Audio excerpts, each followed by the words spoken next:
Enjoying the view? My apologies. I didn't mean to frighten you. I came out here to get some fresh air. Imagine my surprise, however, that the star of the hour is out here on the balcony rather than enjoying their party inside. Well, it is quite a surprise, see. Those people inside are chanting your name and praising your good work, and yet you'd rather be out here staring up at the moon. Looking quite sullenly at that. I wonder why. Forgive me for being so forward. It's just, you are quite the mystery.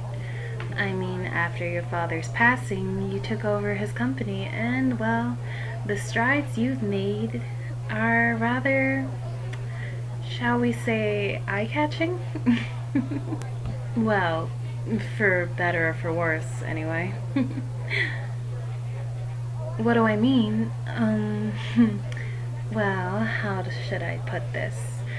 There are people out there that praise your work, that appreciate everything you've done, and everything your company has done. However, there are people out there who are quite, shall we say, jealous of what you've managed to accomplish. And jealousy can do rather interesting things to people, as can greed. There are actually quite a few people who would rather see you dead than alive. What do I mean? Do you really not know, or are you just playing coy?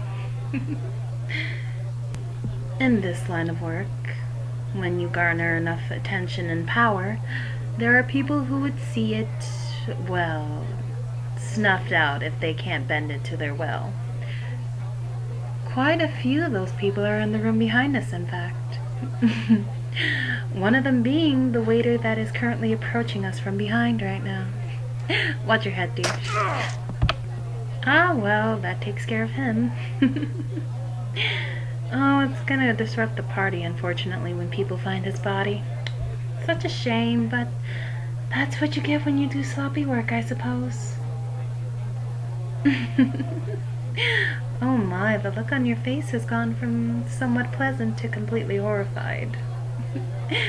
Is it beginning to dawn on you, your current situation? Well, I suppose I can explain a few things before I have to take my leave. You see, I've noticed that man watching you almost the entire night, making sure that he was always in close proximity of you and awaiting a chance for when you'd be alone. Like you were on the balcony before I approached you. That's why I came out. It gave me a chance to disrupt his plans.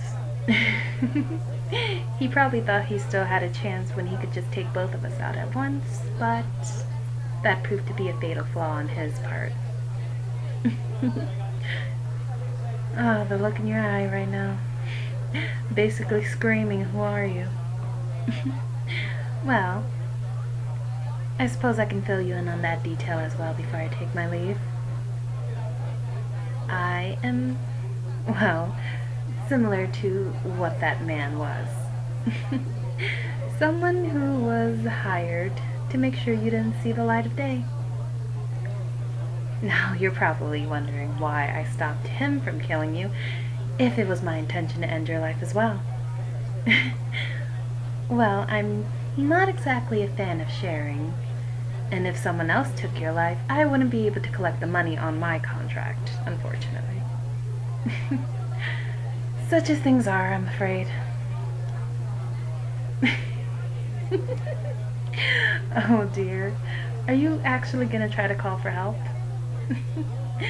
Well, you can if you'd like to. By the time they get here, I'll already be gone, so. Besides, it won't really change anything. They won't be able to catch me. I'll be able to make my getaway, and I'll simply plan for another time to approach you. It doesn't matter how ready you think you'll be for that time either. My looks, what I'm wearing, I can assure you they'll be vastly different the next time we meet, to the point where you won't even recognize me. I can even change my voice if need be. So, in all honesty, you can't really prepare for me. But it'll be fun watching you try. I must admit, I do enjoy a good chase. But for now, I'll take my leave. That gunshot had probably alerted some of the people in the party of what's going on. And you already look like you're about to keel over. Admittedly, there's no fun in killing someone when they're in this state. Well, until we meet again, my dear. Take good care of yourself. I'd be rather disappointed if you were killed before I got my hands on you. Enjoy the rest of your party, and have a good night.